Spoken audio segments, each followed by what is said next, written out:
New York has the power and the money, and Washington, D.C. gets the notoriety, and Boston and Philly got a little chip on their shoulder. Like, it's almost like we'll show you. Like, the media's tough. The media's... That's a bunch of crap that just the media came up with. Like, they always sit there going, like, Boston and Philly feel inferior to New York City. I wasn't sitting there going, oh, I like the John Hancock Tower, but have you seen the Empire State Building?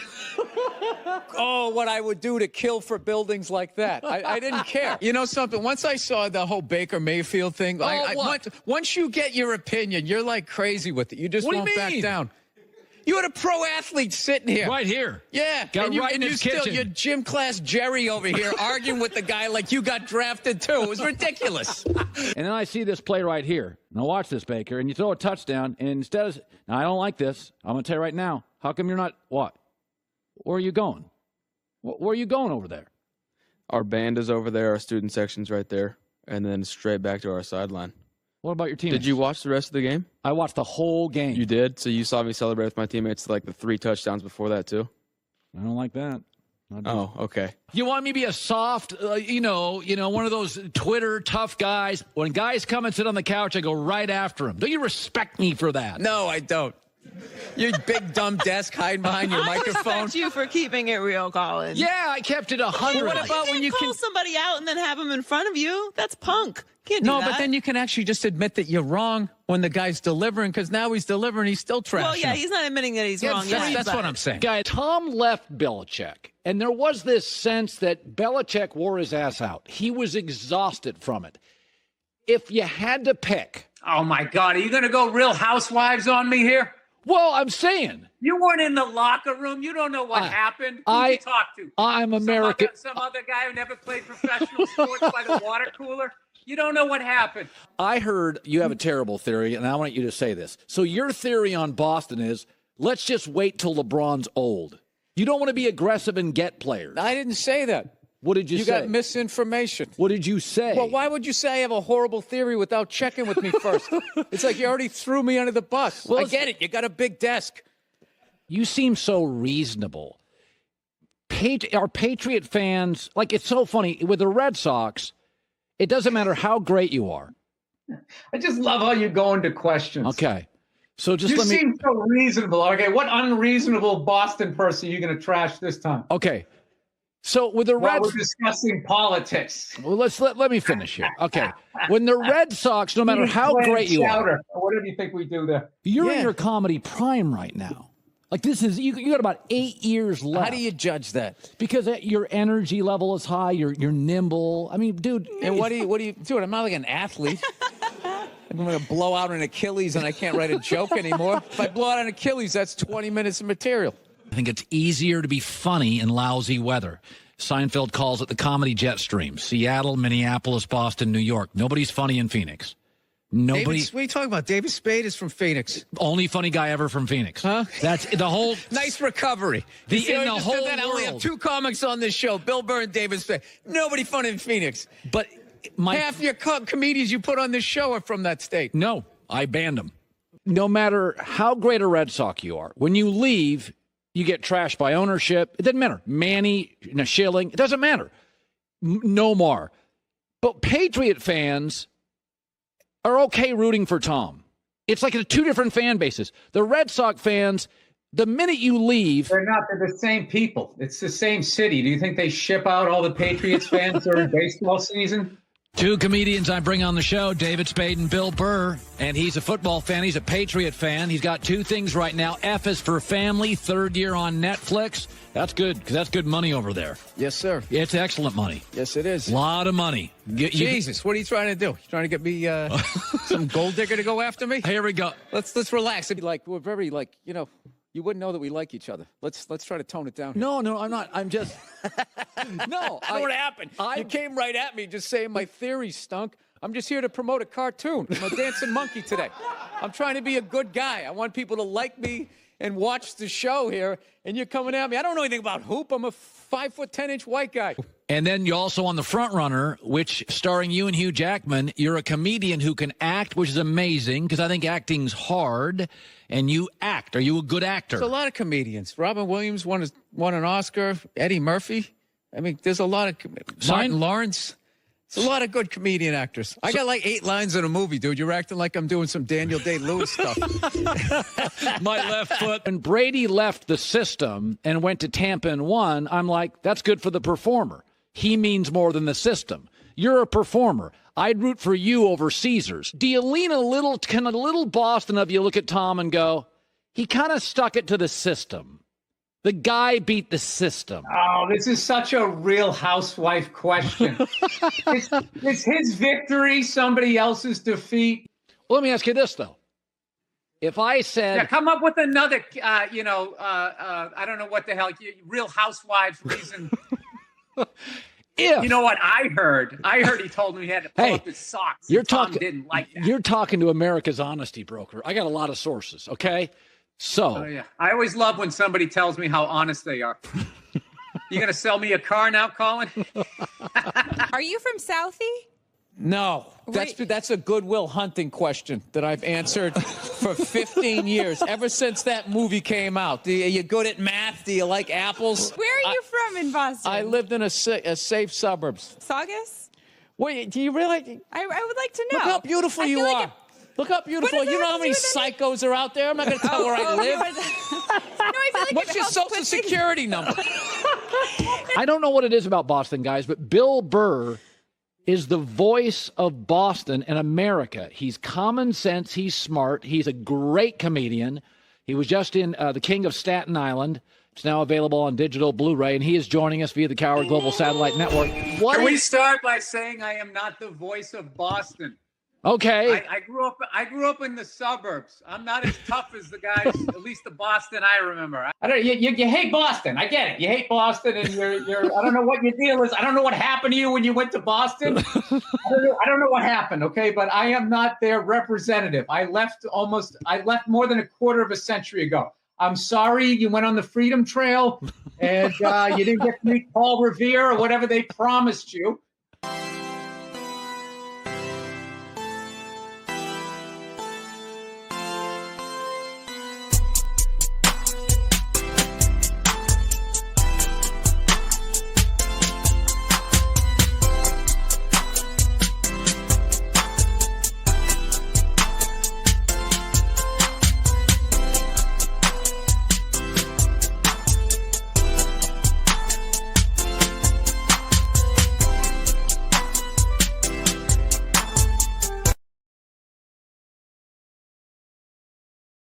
Ladies and gentlemen, Called me since 2003.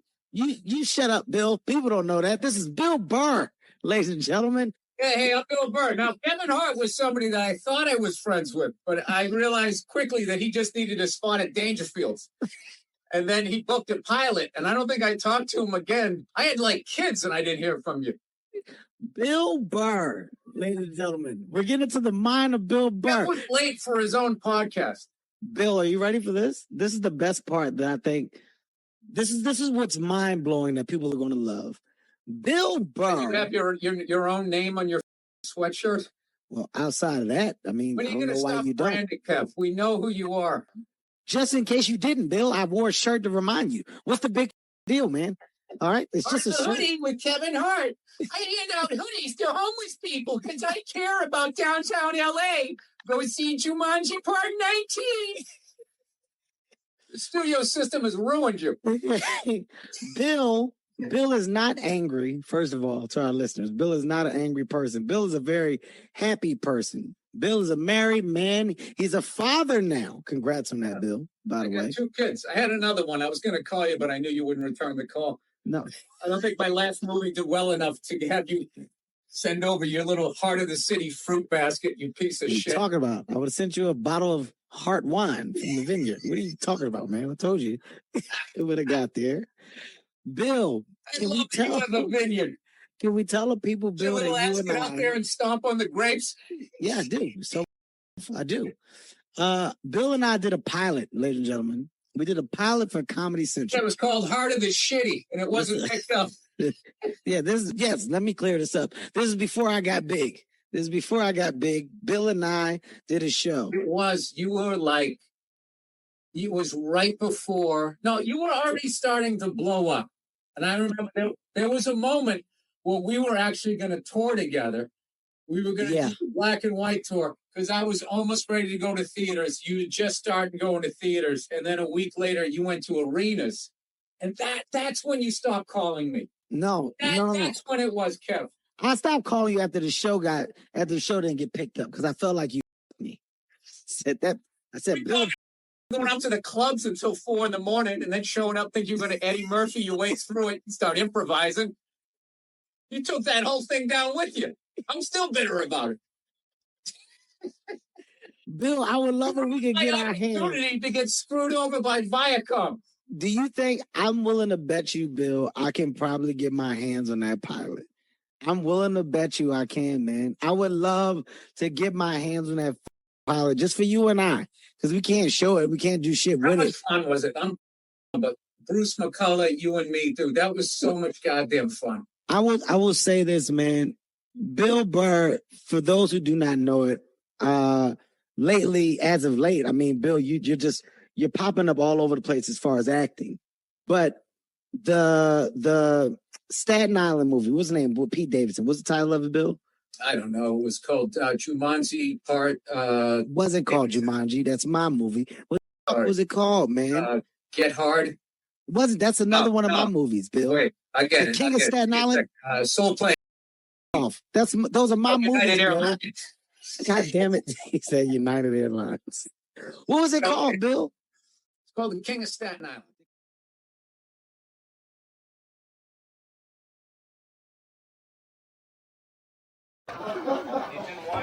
Next to that coming to the stage, I guess you would call him Kathy Griffin without tits, Billy Burr.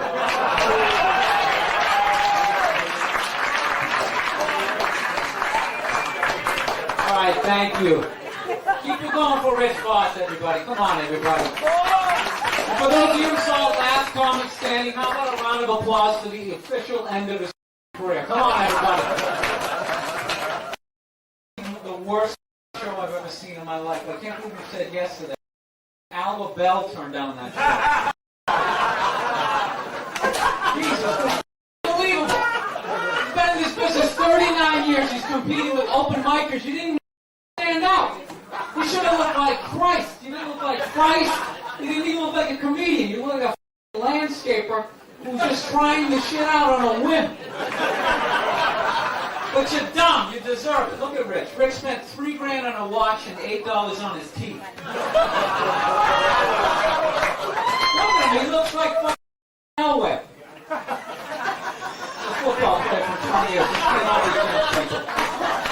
There's a decent line, right? Maybe if you can spit on somebody every 20 seconds, you get a deal, man. Look at that thing. That's not a bridge. It's a fucking dam. All right, let's move on, because that's dying. All right, Vanessa Hollings had us here, everybody. Vanessa, I've seen you for like the last 7 years. I got one question asked about your act. What are you talking about? No one cares about your stupid characters. Just talk about and get off the stage. For me, it's a roast. All of you. It's all right, thank you. It's getting worse, people. I'm starting off with the cute one. I just got back from the Mike Birbiglia's one-man show called An Evening with Todd Barry.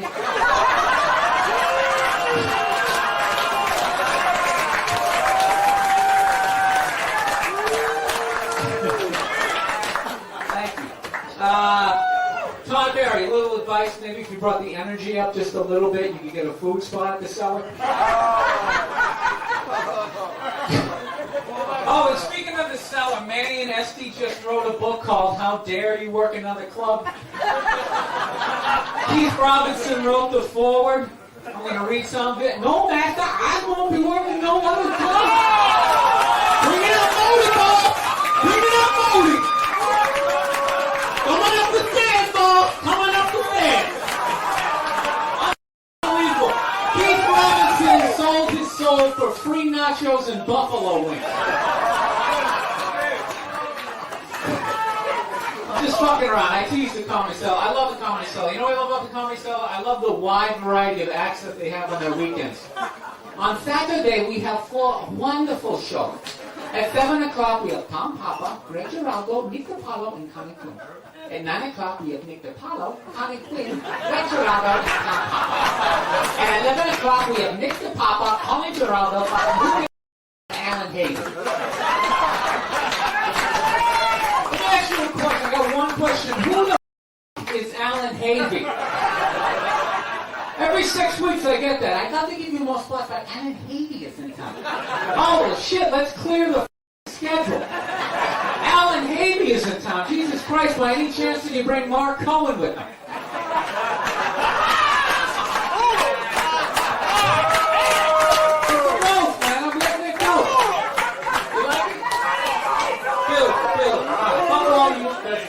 We're at the halfway point.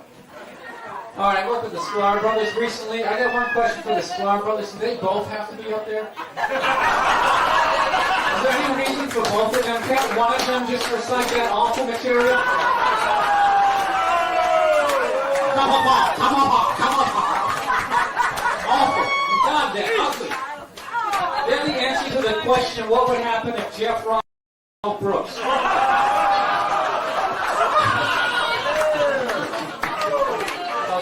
All right, Tom Papa, I don't know if he's here. Tom Papa has a new show coming out this fall. Evidently, it takes place inside of Jerry Seinfeld's ass. Orny Adams lives in the prostate, and it's called Who Are These People Up My Ass? You guys all get a star on it? Here's the deal.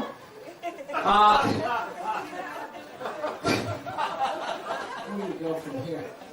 Couple more bridges. Colin Quinn is still here. God bless him. Come on, round of applause for the one God bless him. Colin, I just have one question for you. Why are you still here? You're at least twice as old as anybody here. No one cares about your take on the war in Iraq, and even if we did, we couldn't understand what you're saying. Smile pack. If you're going to keep doing spots, at least take a speech class. Tell me, you got your own show. Why are you still here? What do you think? That tough crowd's like a stepping stone? You're 58 years old. This is it for you. It's not going any higher. Your brass ring was to get a time slot in a network that gives robots its own show. It's all right. It's all right. Good job.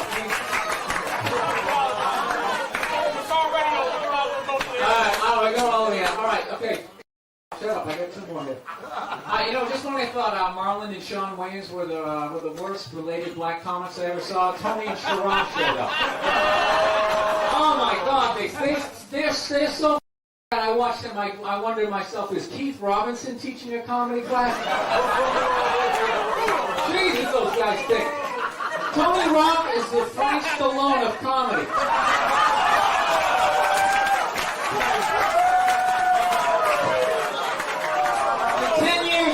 Going to sell his act to Tony, and Tony's going to go on the road like Gallagher too, except instead of smashing the watermelons, he's going to eat them. Thank you. Thank you very much. Alright, which brings me to this type of shit. Patrice O'Neal. What I've loved about him is he's fat and arrogant. It's the oddest combination I've ever seen in my life. Like, he refuses to do Comic View. He actually feels that he's above it. I will not do Comic View. Patrice, your whole act is perfect for that show. You do 11 minutes, you pretend to talk about Russia, and then you do 52 minutes of jokes. You won't do Comic View? I mean, Patrice, you're so comic. You got a deal for your own TV show. You blew all your money on a pinky ring, a used Cadillac, and football jerseys. If you won't do Comic View, Patrice, you are Comic View. Why didn't you at least get your teeth fixed? Patrice, you have the worst teeth in entertainment. None of them match. I worked in a dental office for 5 years. I've never seen anybody with a molar in the front.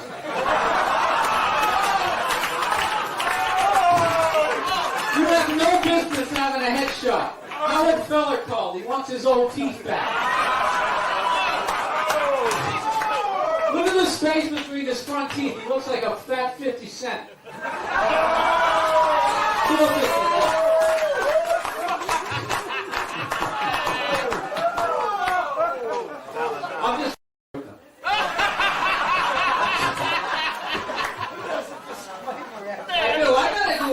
I'm getting the most here.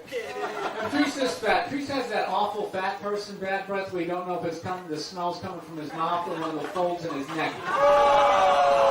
Patrice's breath smells worse than Jim Norton's chest. I make fun of Patrice. I make fun of Patrice only because I'm jealous of his career. Seriously, he's doing great. He just booked the lead to the sequel to Mighty Joe Young.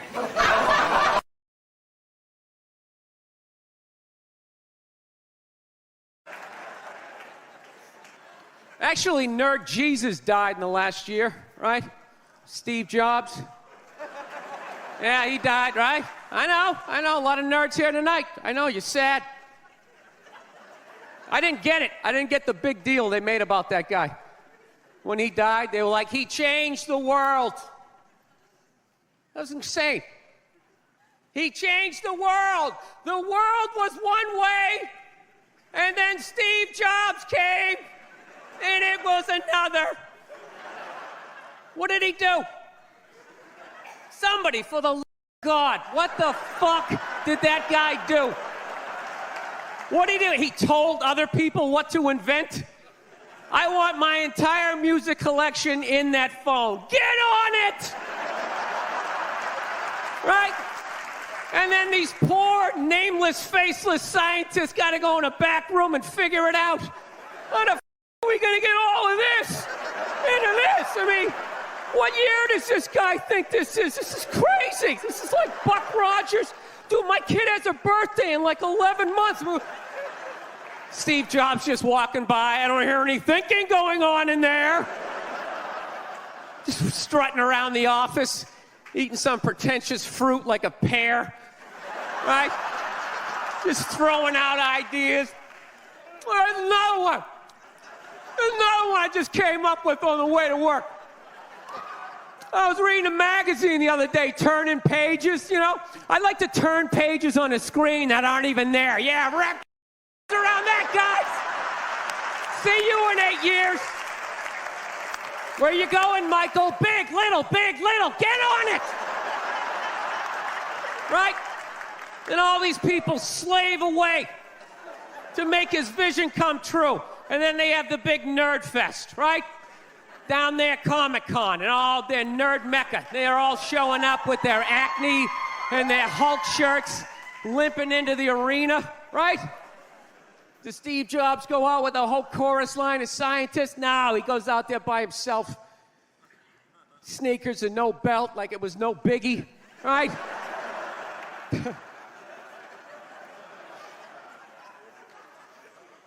like he's Tesla, tapping into the atmosphere. I know, this is always uncomfortable. I know, you bought into it, right? That whole advertising, the way they aligned themselves with some of the greatest people of all time. Jesus, Gandhi, me. Remember that? Muhammad Ali, John Lennon, this guy. How the f*** is that dude like any of them? Gandhi didn't have a sweatshop. Nah, he didn't have people leaping to their deaths only to catch a net and get ricocheted back through the window to have to put together yet another iPad. John Lennon didn't have children in his basement pressing those albums. I know. New phone can't fit the old charger. This is your hero? This is the guy? This is what all the silence is about? New phone can't fit the old charger, so then you gotta throw it out, ends up in the ocean around some octopus's neck. Do you realize how much sea life is ecstatic that man is no longer walking the earth? That's where it all ends up, you know. Doesn't go in a landfill, ends up in the ocean. You realize that? I hate people who say I don't pollute. I don't pollute. Yeah, you do. You use shit and you throw it out. Well, you think because you put it in like a basket, it just poof, disappears? Everything you ever used is somewhere. You ever think about that? Remember that flannel shirt you bought back in the day when you got into Pearl Jam? That's out there somewhere. Probably on some porpoise's face. He's trying to get it off. Stupid little flippers. All the fads. You remember rollerblading? Remember that? Everybody had them. We set up cones. We did little tricks, right? One little homophobic joke killed that entire fad. What's the hardest thing about rollerblading? Telling your parents you're gay. Full-grown adults. Dude, I'm not gay. I don't have the cooties. These mean I... And they just threw them out. They end up in the ocean. They're made out of plastic. They can't biodegrade. They just break down to little cubes. Fish are breathing them in. 6 months later, you're going out, you're getting sushi. You think you're being healthy. You're eating your old rollerblades.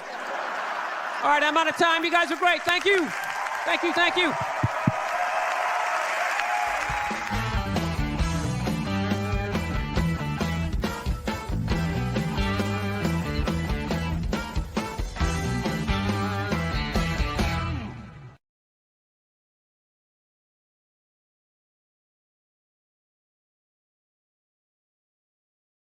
Did you ever play any sports?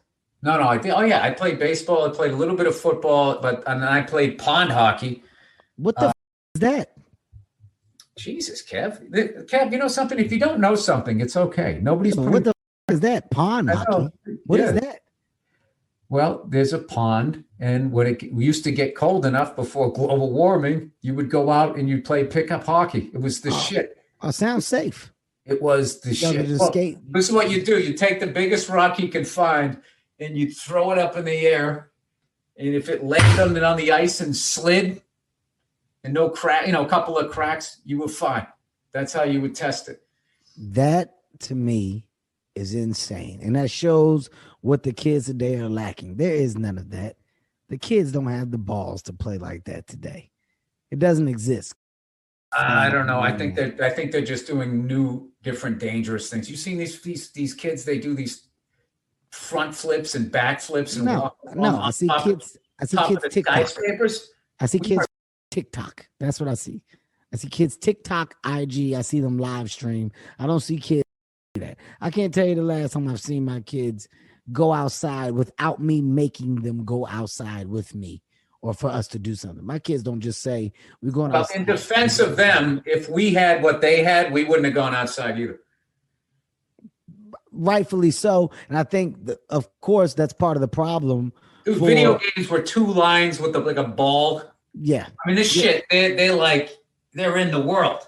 Yeah, the creative is out of this world for them. All right, with that being said, as a parent, does that make you want to pull back some of the things that are available for your kids to use and play with today? Are you going to be one of the parents that's no games? I'll try to do my best to have a balance, because you don't want your kid to be like dressed like a Quaker and churning butter. That's just a recipe for an ass kicking at school. They got to know what's going on.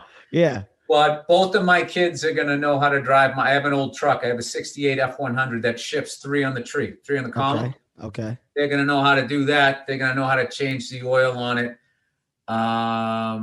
What's important? Like what's important that you feel that knowing how to catch and throw a ball, knowing how to hit a ball. True story. You ready for this, Bill? True story. Learn how to ride a dirt bike, like knowing how to ride a motorcycle and shit. I like that Rambo stuff. Like, when you watch like Rambo, they used to always make a joke how no matter what mode of transportation he showed up to, he knew how to use it. Knew how to do it. Yeah. So I would like them to be able to do as much as of that type of stuff, to just kind of see like a world outside of the house. Because I definitely, I learned how to braid my daughter's hair, right? Because I just didn't want to be her white dad, So. I can tell you that a friend of mine, this is like one of the most embarrassing things that I've ever seen, right? And he just had to laugh about it. I was like, yo, me and my family, we got bikes.